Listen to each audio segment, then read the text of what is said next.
Our research upon handedness and the race supports that we found this individual to be a right-handed Asian Caucasian.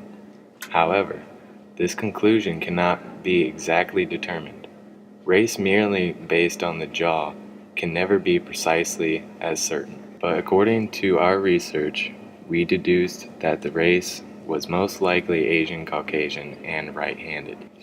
We determined that the individual was right-handed because the length of the arm bones such determine whether the skeleton of the person is right or left-handed. The bones that are slightly larger indicate more usage, which directly determines the handedness. The right humerus is a whole half centimeter larger, which is a huge difference. It is clear that the person used the right hand more often, supporting our hypothesis that the individual was right-handed. Technically, it is nearly impossible to determine the race of a skull merely by the jawbone. However, based on the gonia and mandibular features, we believe the jaw represents a Caucasian Asian person.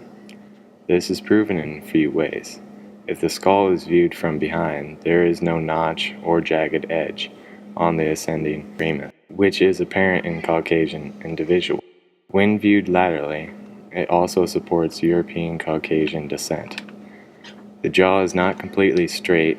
A flat or straight jaw would be Asian, but it also does not have these notches in the jawbone. Based on the evidence of the jaw, we believe that the individual is a mix of Asian and Caucasian.